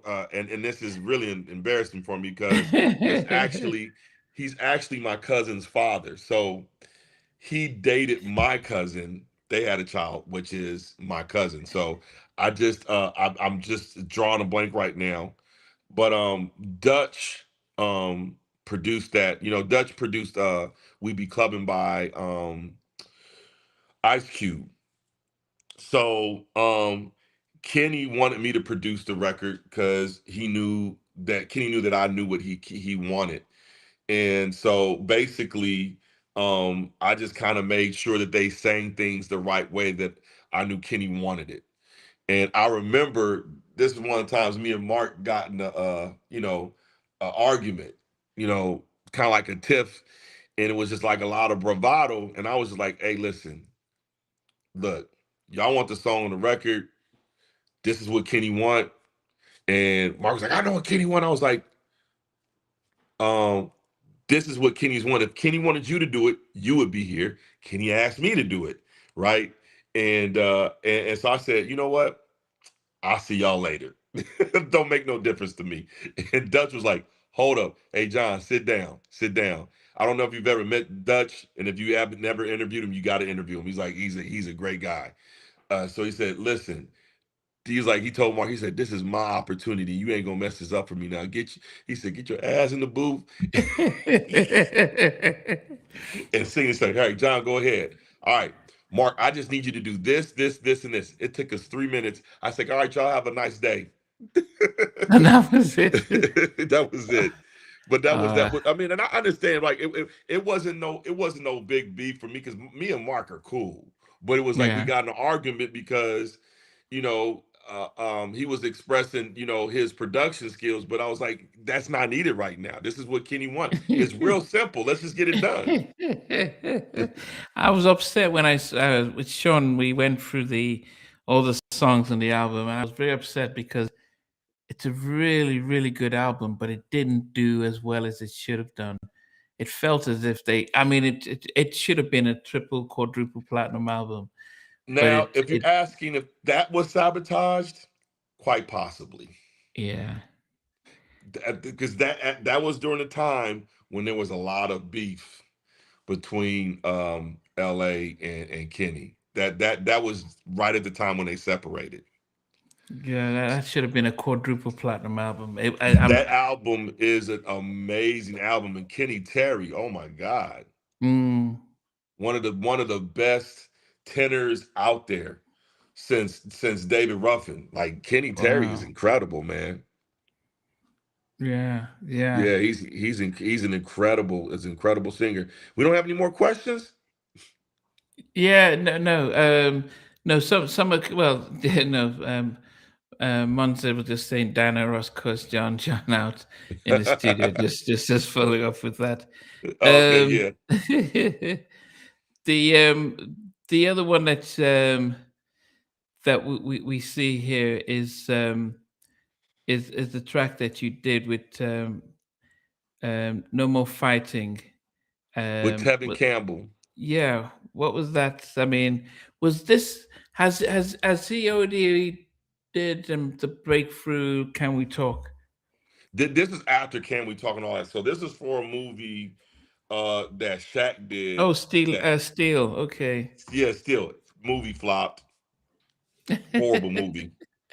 Uh, listen, listen. I tell Shaq to his face that movie was horrible, but uh, uh, but the thing is so Warren Campbell wrote that Wow. song, Yeah. Oh, well, yeah. and Jay Brown at the time, because that was done through Quest, was Jay Brown works a lot with Jay-Z now. Um, Me and Jay were tight, and so he's like, I want Jon to do it. And I was kind of like thinking, I don't hear anything wrong with the song, but all right, I'll Oh, take so a check. Warren had already written and produced it. Yeah, he wrote and produced it. I forget what the lady that he wrote it, but he had already wrote and produced the song. And so he came to the studio, and while we were working on it, that's one thing, Tom, that I felt kind of odd, kind of felt awkward because I know Warren, and I'm thinking Mm, like he should be the one producing this, but uh, hey, I'm gonna just go ahead and do it because I want to make sure that it gets on the album. yeah. And how was Tevin at this point? I mean, because that his third Cool. album wasn't as successful, and this was '94. So this no, this was 96, 97. '96. Yeah, '97 actually. Yeah. So yeah, the Hangover. Can we talk? I do wonder if it was just this everything was just too much for him. No, he was actually. I didn't notice anything, out of pocket with him. Like he was a real cool cat to work with. Like Tevin is an immaculate singer, man. They're like his the way he approaches singing in the studio, like he Mm, was a professional. We were mm, there for probably like 2 or 3 hours, and then we were out. I mean, mm, yeah, he killed it. It was quick and fast. mm. Let me see now. Dwayne is asking, what made John stop producing gospel? I only did one gospel album, and that was with a friend of mine. I just wanted to do a song. Um, I I don't produce a lot of gospel, but I've worked on a couple of Christian albums and stuff like that. So it was just more or less why not? Mm. Yeah. What do you want to say about some of Jesse Powell? If it wasn't with it, you did that track. Um, with Jesse Powell, a good friend of mine was managing him at the time, named Philippe. Philippe, it was a club promoter in Los Angeles. Man, if anybody knows about the history of Paradise 24, he was part of that Century Club. I mean, every I remember hot, Century Club in LA. yeah, Century, yeah, Roxbury, all of the hot clubs during that time, during the 90s. Hold on a second. Hey, hey, hey. It's my dog in the back. Okay, I was Yeah, yeah, it's my dog. thinking. Okay. so, so he had all the big clubs, so he was managing Jesse, and so he's like, yeah, I want you to work on Jesse's album. Also, Lil Silas was my boy back in the Mm, day at Silas Records, and so it was just an easy situation. I actually didn't produce the vocals on that record because when we were supposed to be in the studio, I felt ill, and so my boy Joey Elias actually ended up producing the record. I mean, vocals on that record. okay. So I was supposed to be in the studio and was sick that day. Oh, so you never met Yeah. Jesse? No, I met Jesse. Me and Jesse were tight. Oh. Yeah, me and Jesse. In fact, before he had passed, I was working through a very good friend of his who actually was dating Philippe at that time. I was wanting to get back in the studio with him and record. And I at the time didn't know that he was as sick as he was.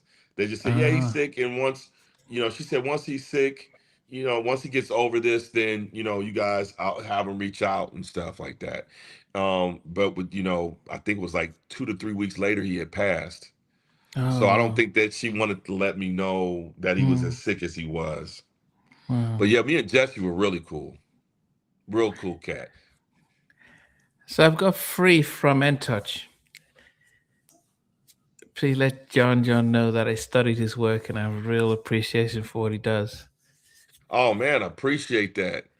Thank you, man. Wow, it's cool. You know what's funny is I never got into this business to be famous. I just fell into it, right? And it's always crazy to me when people say stuff like, "Oh my God, legend," or "I mean, I really studied your work. You have awesome work." It always throws me off a little bit because I've never seen myself in that light, as being this guy up here and everyone else is, trying to aspire to be that. It's always been for me a community thing of producers. So I love seeing that. Yeah, he says my wife just said that we look like we're related. Listen, we might need to do. Listen, we might. Listen.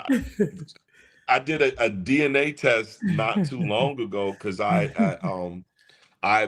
never met my biological father, so Okay. just want to know a little bit more about my history, not thinking that I would find anything, and so it was crazy. I see this guy show up on my DNA that has a high percentage of DNA. We like higher, like in the tens, 20s kind of thing, like close to 20, which is a lot because most of your cousins on your DNA are like 12, 5%, right? But he Mm, was up here, and I'm thinking, and it's not from my mom's side. So I'm thinking, who is this guy? So I reach out to him because at the time I'm looking, I was trying to find my sister. I have a sister that I've never met, mm, and so I end up kind of find out that I have an uncle that I didn't know about, and wow. they didn't know about my dad or my biological father, which was weird. So you never know, we could be related. What did you make of Touch during the time? Because they were, they had their moment when, even when New Jack was doing, when Too Hype and Say it again one more time. I'm sorry, I missed what you say. Say it one more time. no Touch. What did you? Could you remember when the Touch came out? Because you're in the east, they were in the East Coast, you were on the West Coast. I Touch, remember when Too Hype. in touch, or was it Rex and Effects? No, it was Touch. Yeah. I never worked with them. No. I mean the song By who? I, Touch, in Too touch. Hype, Which song? Too Too hype. Hype. Oh, too hype. I love that song. Too hype. That's a great song. Yeah. Like Yeah. listen, New Jack like one of my favorite groups from the New Jack Swing era was Today, the group Today. Mm. You do you remember them? Yeah. Bob and Wes, Chief, Yep, and him, yeah, Emmett. her, Yeah. Girl, I Got My Eyes on You, and then Yeah. another group that I really liked was Rex in Effect that Teddy did. Like Teddy had an excellent run, man. He like really changed the face of music. So like all of those New Jack Swing records, like Too Hype, because I think that record was also in the Kid and Play movie House Party too, right? I don't think and Free was. I don't think that the track was that. No, not the one that In Touch did.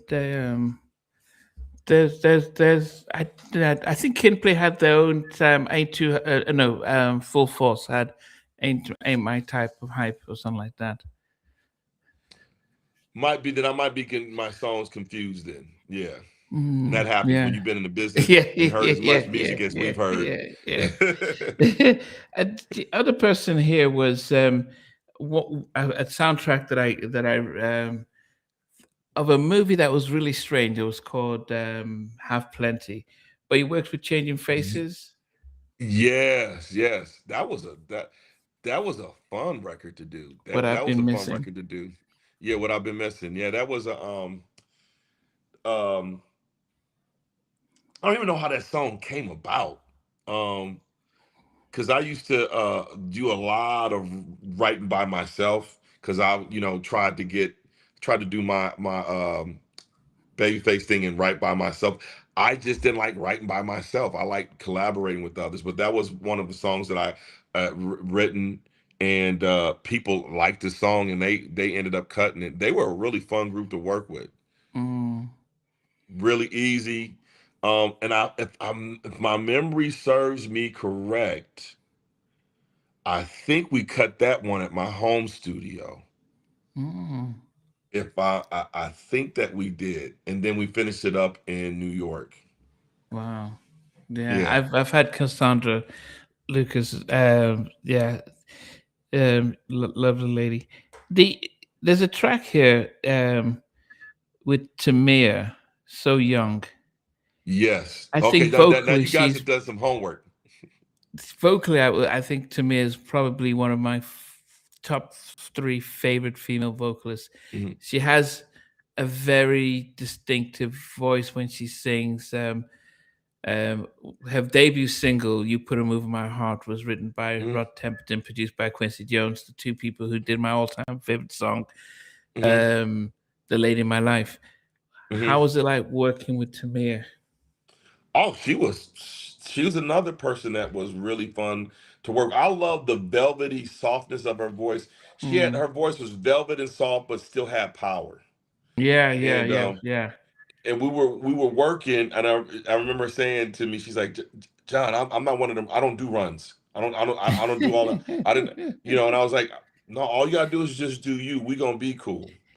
And a lot of people haven't heard that song, So Young. It was we recorded. It was supposed to make the U.S. album, but it didn't end up making the U.S. album, and it made the Japan album. So there's an award. It's that album. Is a, I don't know what it does in Japan as far as their levels, but I think it sold over 100,000 copies. The album Yeah, it did went gold. Yeah, it went gold. in Japan or in the Mm, States. in Japan. Okay, yeah, I think it was gold is 100,000 if I'm not mistaken. Well, no, it went gold in the US, so which is 500,000. Okay, no, gold after 500,000 and platinum is 1 million, but I think it's either I forget the structure because in different countries, getting these different gold and silver and platinum are Mm. different sales as far as those are concerned. But I know that she did get certified something in Japan. The um Now- the group Another Level, is that a British Mhm. group? Yes, Guess yes, I that was a fool. yes. So I had that was a big hit in the UK. Guess I was a fool. I need to see that. Yeah, That was because it. That they was it. yeah the a Ghetto Romance was their big single. Yeah. And they did a Um, song with Jay-Z too. They had a song that they released with Jay-Z mm, as well. But yeah, they were a bunch of cool dudes as well. We did that song. Now the original version that we did is not the original version that made that album. And that's when I started learning that international production is a little bit different. Different countries expect different styles of music. So there was somebody else that reproduced it. My version that we did, that we produced, me and a guy by the name of Joyce Elias, felt more like a Babyface song. okay.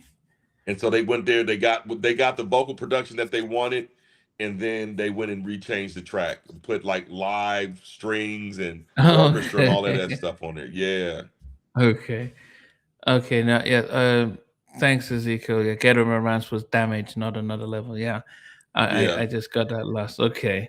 Okay. Um, the a group that had a short stint because the lead singer passed away was Ideal. Yes. what did you think they could break out, or when you worked with them, get down with me, Yeah, and then get break down your with me and plans? break your plans. Yeah, Yeah. that listen, Maverick Cotton is a beast, man. So, and in fact, I had just finished working with a group by the name of Profile that was on Motown that was signed to Joe's group, Joe's label, Mm. Kedar Massenberg. Kiddo. Had them signed because he was at over at Motown at the time. I just got through working with them, and then worked with Ideal and over a version, and I was like, man, these groups are similar. I wonder who's gonna make it out on the top, between the two of them. Mm. Profile, the first album, Ideal, sold gold. They went gold, Mm. but Profile then got in the studio on their next album and worked with Teddy Riley, and they had that song Liar. Yeah, yeah, yeah. Yeah, And damn, that yeah. was a huge song. So, but the songs that I did on Profile were like, I thought, man, there was a song that I did called "Just Can't Get You Off of My Mind" that I wrote with the guy by the name of Todd Burns. I actually went to college with, and Joey Elias, and I thought that song was an incredible song, and I was just surprised that they didn't do anything with it. Not the group, but the label. Yeah, I think, goodness, speaking to LJ, this was almost 4 years ago. Hmm. Um, I mean, they got screwed by the label. They had no publishing, they had nothing. They were just singing songs and making a bare minimum. And by the time they did Liar and Damn, which was got them to national prominence, Hmm. he said, "That's it, guys. I'm out of here because we're in this label. We're here singing and we're not making any money." Yeah, And that's the and thing. yeah, That's the thing about what I love about the industry now, but then is that nobody can tell you no, right? But a lot of people are addicted to the way that the industry used to run, you know. And if you ask somebody, why are you in the business? Are you in this because you love doing this, or are you in this because you want to be famous? Fame is a drug, man, and and before you realize, because you get to live a certain lifestyle and do all these other things, but at the end of the day you realize you haven't made any money because you mm, haven't recouped or made anything. You spend all this money, hotels, well, back then, huge video budgets, big album Hype budgets. Williams, $1 million. Yeah, so by the time, you sell a million albums, you would think, oh, well, that should recoup. But the thing is that these artists didn't realize is that the label was keeping 90% of the album, and they had to recoup out of that 10% that they were getting paid. So you Yeah, never yeah, yeah, recoup. You never yeah, recoup. So yeah. I love the fact that I love people like La Russell, out of the Bay Area, Valerio, California, where he is just basically, upsetting the apple cart. You know what I mean? I don't know if you saw it. He sold, I want to say 30,000 albums that had just came out, and he was like, people are paying a astronomical amounts for his album, but he's selling albums, and he told his community, say, hey, I want to sell 100,000 albums. Let's run it up. And Luminate basically said, we're not going to count these album sales, Mm, which is, to me, it's crazy. They write the rules. That's their game. But yeah, it's like, basically, if it's it's one of those situations in where artists are going to have to start realizing that um you got to take your career into your own hands. yeah, You yeah, got to learn the business and get involved with the business, and you can make a living doing this. But what artists are, they're in with this whole streaming thing, um and streaming ain't paying. And the thing that's crazy to me is about this whole streaming situation is how does the CEO make $9.3 billion and he hasn't written one song? yeah, yeah, yeah. It's the tech companies, they build everything, and yeah, even Again, I hear yeah. what you're saying, but you haven't written one song. All you're providing is the medium, and you've made $9.3 billion, which is more than what radio makes. Yeah, yeah. And I think it shifted because when it was with Apple, it was you could see a breakdown for the song. People were buying the actual copy and Yeah. downloading it. Hmm. But now you don't own anything, and the subscription model favors the tech companies and the record labels, but not the Yes. artists. And Not the what artists artists. have to do, I think artists need to start researching Web3. And that's not talked about a lot. Because in Web3, you own your platform, your website. So now people are coming to your website. What artists need to start doing is directing people to their products Yeah, yeah, to buy, and yeah, using streaming as a marketing campaign. yeah, yeah, Later on, months down the line, yeah, put it out on streaming then. But after then, only after you sold your albums. yeah, yeah. I Um, wouldn't. Yeah, yeah. I and wouldn't I advise think, going on streaming. YouTube yeah, probably because a they viral pay. video on YouTube it pays, and yeah, videos do better. So yeah, they pay. Yeah, so I wouldn't advise this because even kind of get discovered on Spotify or Tidal or any of the places, it's a landmine. Yeah, Um, okay, just wrap it. It had Black Hawk with Joe. yeah. Um, My Name is Joe. That was a triple platinum album. What was that? I mean, what was that your first time working with Joe? So I, so how I got with Joe was not through the song Black Hawk. Black Hawk was a song that was written in the studio while I was with him. The song that got me on Joe's album was the name of a song. It was called Footsteps. Now, I wrote the song Footsteps with this guy by the name of Gramiko Collins. And um, a guy that was A&R at DreamWorks heard the record. And so he calls me and he says, "Hey, man, um, I heard that song. Bring it up here. Bring me a copy of it." I said, "For what?" He said, "Man, just bring me a copy of it." So I gave him a copy. He calls me back a couple of days later and he says, "Yeah, Michael wants to cut your song." It's like, Michael Michael who? who? Like Michael Jackson wants to cut your song for the Invincible album. I was like, "Man, don't play with me like that, bro. Don't play with me like that." And he had called me and my wife up to the office. Well, not me. I took my wife with me. We went up to the office and he played me um Marsha Ambrose demo of Butterflies. Said, "Michael's cutting this song. He wants to cut your song. He likes your song." I'm like, bruh, all right, whatever. So he calls me and he says, "Hey, change of plan. The Jacksons are coming out with an album and they want to put this song on there, and Michael's gonna get back with his brothers." I'm thinking, oh my God, the Jackson Five? Like, being a little young kid. So I'm like, oh my God. So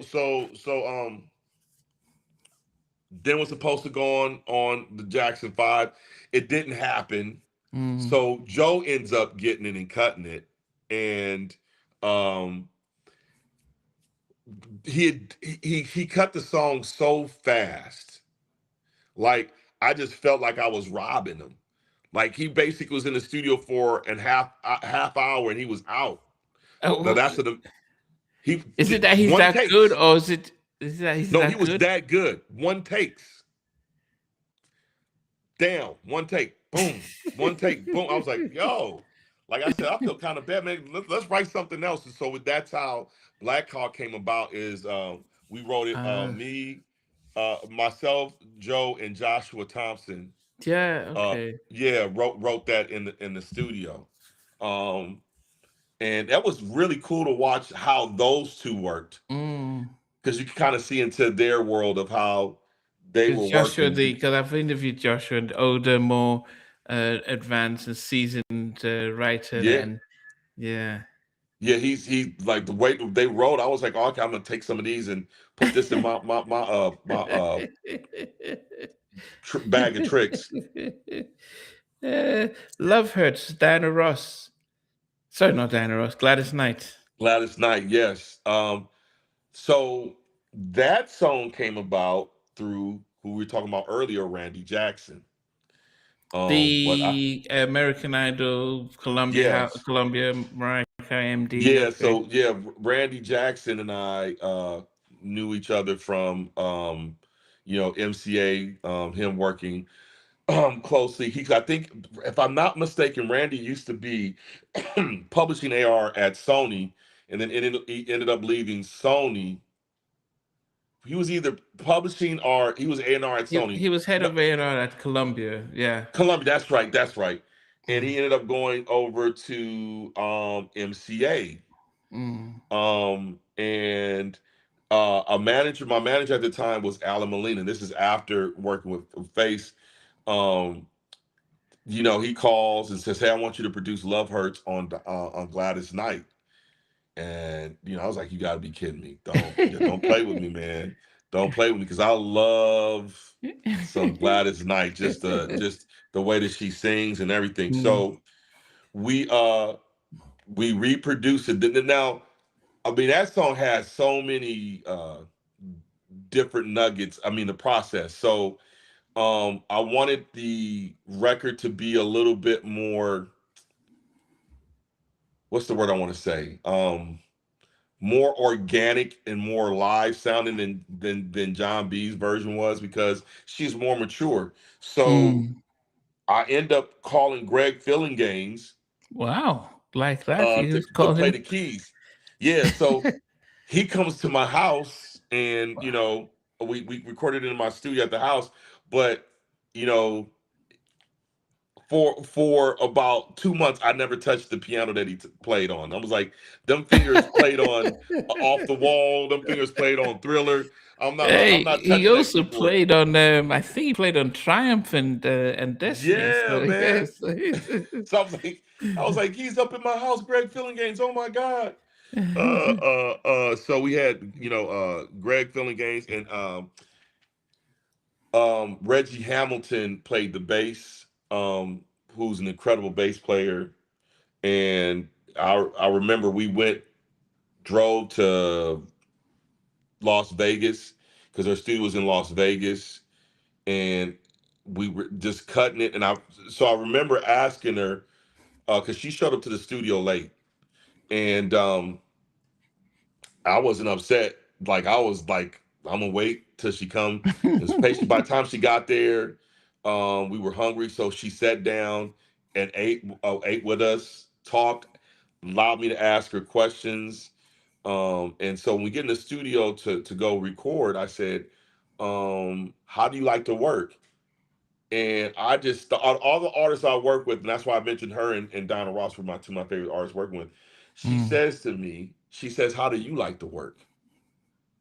I said, "Listen, I'm a squirrel in your world. How do you like to work?" She said, "Baby, how do you like to work?" I said, "Well, usually what I like to do is I like to get the verses out of the way, and then I like to get the choruses, because I can kind of get a feel of what I want the artist to do in transitions and things like that. Mm. But I'm not opposed to you of us recording it, top to bottom, because I'm sure you already know the song, and we do it 3 times and we get some takes, or whatever." She said, "All right, cool. So you just want me to sing it all the way down?" I said, "Yeah, let's sing it all the way down." One take. And I was like, "Can you sing it one more time for me?" She said, "You don't like that?" "No, I loved it. I just want to see what other magic is going to come out of this." And 2 takes straight down, and that was it.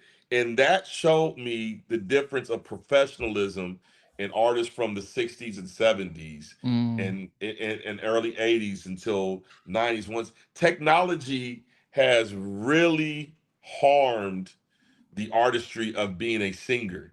because everybody Mm. thinks that I can fix it in auto tune or we can re-edit it. So Yeah. nobody really preps themselves anymore to go in the studio. And that's one of the Yeah. things I do miss about the studio is when singers come in to be prepped. Yeah. Yeah. Yeah, Yeah. I remember working with Tony Thompson, God rest his soul.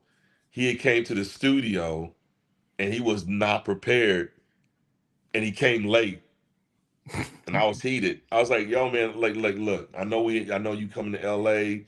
You know, there's a lot of females you want to see around the city and all that stuff, and I want to hang out too, bro. But you like now you wasting my time because we could have been done had you shown up on time, and it was something we could have been done, bro. Like, come on, man." And I said, I said, man, so man, like, man, just go back to the studio, man. Like, give yourself an hour and learn it, and let's cut it. And the crazy part about was I was thinking that he was gonna flex back. He was like, "All right, sir. All right, sir."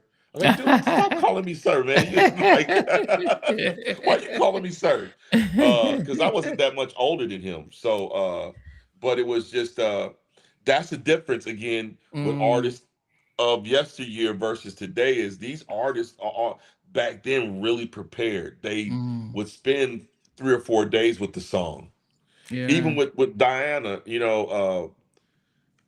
she gave me 3 or 4 takes, and then I had to edit and comp everything. Wow.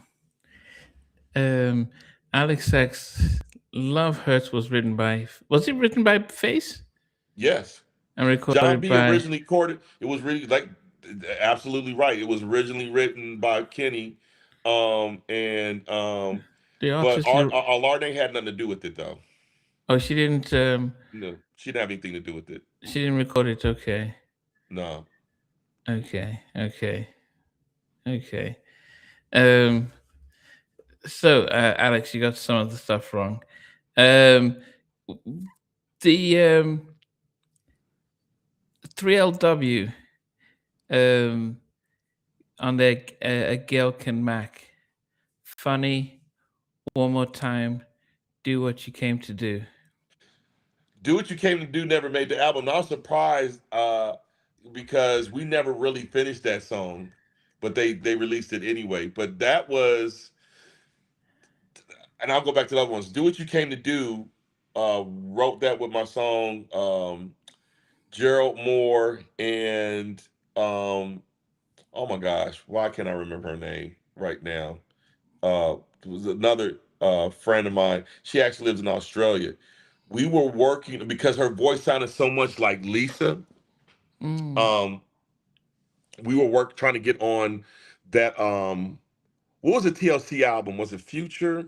Fan Mail.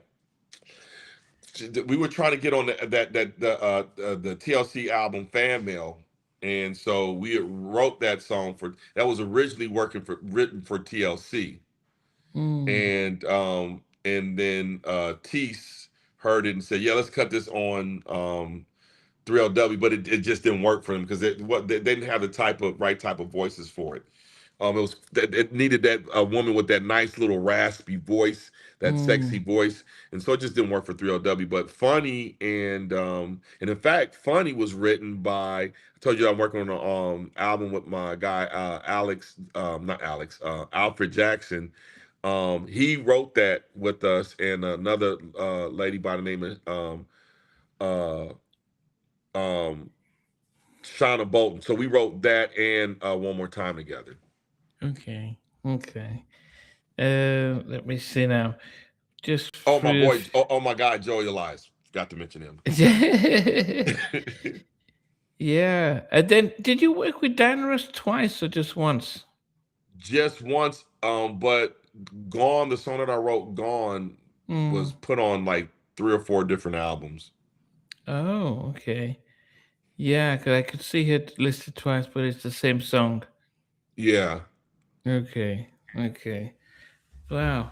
Well, yeah. I mean, I don't know that there's any more, no more comments coming through yet. But we've kind of gone through a lot of your stuff. I A, mean, a lot of stuff. Yeah, we've w- gone w- through a lot of stuff. yeah.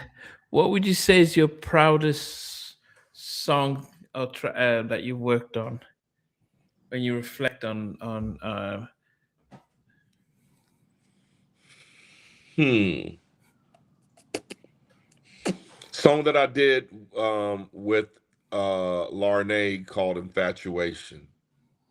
mm, And the reason why that's one of my favorite songs is because I just, man, I'm a huge Prince fan, and I was like, man, I wonder if I could write a song like Prince, because I never, ventured into that area. I would just mm. listen to, it, but I never ventured trying to, Into what that's Minneapolis sound or yeah, I never really ventured into that prior to that, and so my boy Boki Loke was like, hey John, what you up to, man? I said, man, I was working on the song, man. You want to write with me? He's like, yeah, what you got? And so I played him the track. He's like, oh, I said, say to Melly, we basically pinned that song in like 10 minutes. So here's a mm. funny story. I played it for Larnay, and she didn't like it at first. So there was another artist that was about to cut it, and she had heard it, and she told Tracy, I want that song.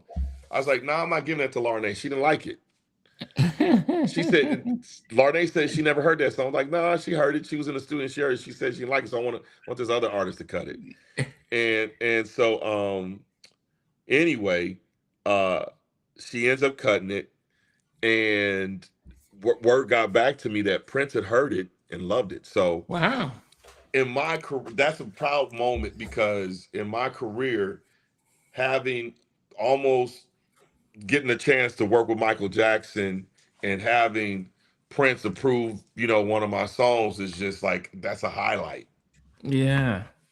My goodness. It's yeah, and and what I did hear about these great artists like Michael Jackson and Prince, that they always keep their ears to the ground Hmm. and ready to help shine. That let's help you shine if you're consistent and stuff. Yeah, Wow. Okay. yeah, So so for those who are just coming in, his daughter's due to join us, but she had other things. So hopefully next time. And yeah. We'll get her on next time. Yeah, she is. yeah. My daughter is both my daughter and my son. I'm jealous of them, because I thought I had some talent until I heard what they're doing, and it's like they sucked all of the creative juice out of me. Because my daughter's not just a songwriter; she's also a producer. So she can do all of her tracks. She's also an artist where she can draw. She makes jewelry. She can make clothes. She's a stylist. I mean, she's all of these different things that just, I'm like, where do you get this talent from? And so, she's incredibly talented. My son can play 3 instruments. Wow. Um, uh, and so, he's really good beat maker, learning how to become a producer. And he does some amazing tracks where I'm like, you didn't do that, did you? And he's like, yeah. I was like, let me see it. And because it's like so surprising. He's only 13, man. It's Wow. surprising that he's as good as he is. Mm, yeah, Yeah, we're in a generation where they're picking up quicker than what we did, and but the fact that he has experience playing the live instrument is going to be yeah. testimony to the fact that I can play the instruments, but I can program Mhm. as well. Yeah, he Um, plays. He's only been playing bass for a year. Sounds like he's been playing it for 3 years. He's teaching himself how to play drums. He can play keyboards. Now mm, he's mentioned that he wants to learn how to play guitar, which is that's an easy transfer mm. from bass. So feel like I don't want to do this no more because they're so good. That's the generation we're in. They nothing seems too difficult for them. Yeah, Okay. man. So, yeah, we've covered quite a wide range, and if yes, and if there are questions later on, just let's send to me, and I'll be able to send them to John. Um, what is your daughter's IG so that they can follow, and then also your own? So they can follow my daughter on IMTAI Marie. I'm Ty Marie. And Okay, that's hold on. both. Let me. I'm wondering if can I put it on mine, or is it, no, I can't. Oh, I can put Uh, it in the chat. I didn't yeah, know if there you was a put it. chat here. I just saw the Yeah, chat. yeah. If you put Okay. if you Okay. put if you put in the chat, then I can highlight it, and then those because there's a replay with the chat as well. So Okay. Well, let me see how do I put it in the chat? um, if It's the- is there an option to write there, or if not, you can. no, there's no option for me to write it. But if you guys want to Okay. if you guys Um, want to follow her, he's hers. I'm sorry, it's I'm so you oh, can right write it. here. Yeah, if you write it here, then I will. Okay. Um, I will put it up there so at least people can see the So spelling that's and her stuff. for I'm sorry, let me put it there. That's her at TikTok, on TikTok and Instagram. And mine's is Jon Robinson. So it'd be TikTok is, in fact, let me pull it up because sometimes I don't get on there as much as I should. Let me see here.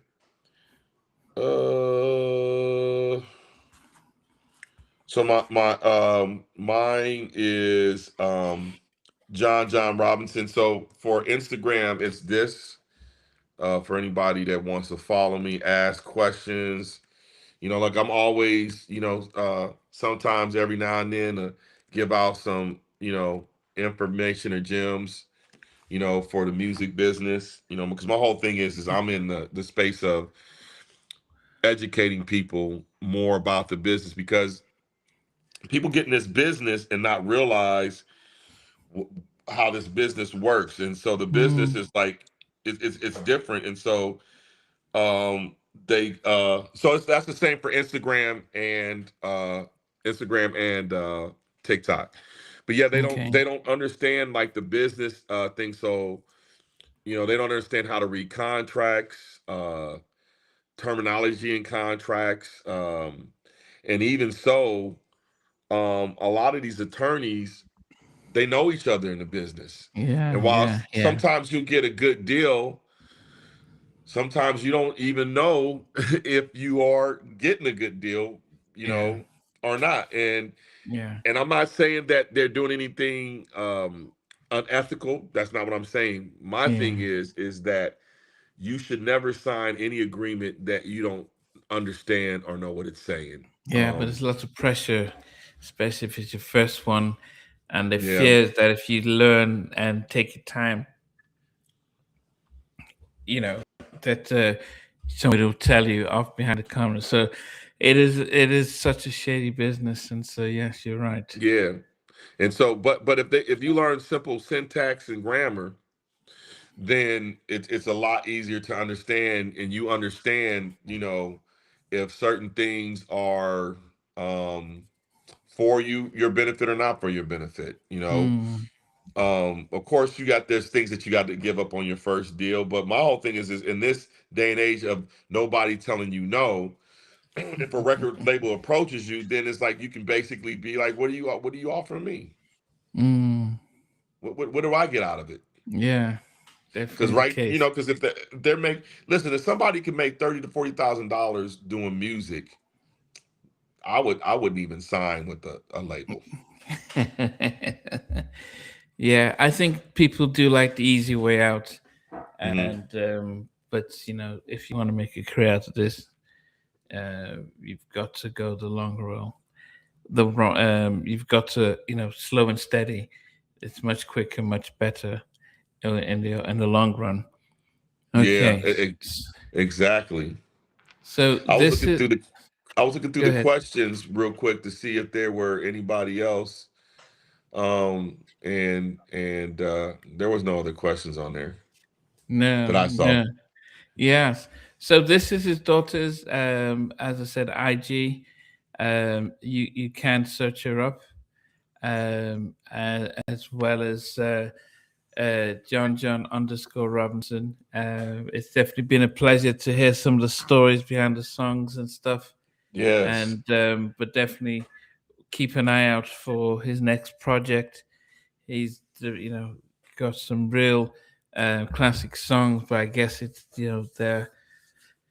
it's it's one of the things that we people like myself, almost every week I have to listen to a song that came out in the 90s for our album review. And the songs that have some familiarity to them tend to do much better. And people like what is it, Bruno Mars. So you saw that he was taking a lot of the 70s R&B and then reinventing it, and well, not reinventing it, but repackaging it, and people like, well, this is the greatest. People like Calvin Harris and the rest, they do take old school R&B and add their thing to it. So it'll be interesting to see what we can expect from you going forward. Listen, this Alfred Jackson project that I'm working on, I'm really proud of this. I'm really proud of this. In fact, my daughter did produce 2 songs on this album. One is called I Remember, and another one is called Cocoon. And there's a couple of other producers on there, but I'm really proud of this work because it was a labor of love. Where we funded it ourselves, and so I'm excited about this project. I'm also excited about my daughter's remix project coming out, and then we're also going to be working on another album of her first studio album. And then there's a couple other projects that I'm working on that's frequently here and there. I'm doing a lot of independent stuff because I just feel like I feel like I am passionate about loving it because it's new to them, which makes it new to me. I feel like when you work in the industry for a while, things can become jaded because it's what you're used to, what you expect, those types of things. But I really love working with new artists and just doing independent projects where no one can tell you no, and you basically are out there, you win or lose by yourself, but at least you've done it. You know what I mean? Yeah. So That just sort of futures in the hands of the creators and to see how well they do things. But we've got your IG, got your daughter's stuff as well. Hold on a second. Hey. The dogs. No, that's fine. I know. Well, they've been patient for almost 2 hours. So that's his daughter's, guys. Just search him up on Instagram. That's his daughter. And as we mentioned, this is Jon-John's as well. Appreciate everyone for the comments and Free. Yes. Thanks for joining in as well. Yeah, thank you guys for joining. Thanks for hanging out. I appreciate you having me on your platform. I'd love to come back some other time and and chat. But thank you guys for listening, and I'll see you guys soon. Okay. Take care. All right, brother. All right, Namdi. Bye. Bye. Hey guys, thanks for watching. Thanks for being a part of Halftime Chat. Please remember to subscribe, share, and comment. But most importantly, why don't you become a member of Halftime Chat? We've got amazing videos, amazing perks, and being able to support the channel. But anyway, thanks for watching. Take care. I never participated in that category. Somewhere in between us, for even loving us, on which I didn't miss you with. What was it like growing up? She's still making an impact on 4 houses down. I have a couple of pieces. Trying to get this one and that one. That works for me, but just for me, No. Okay, you okay? They don't understand what Jonas Boys winning all spirits. Play it.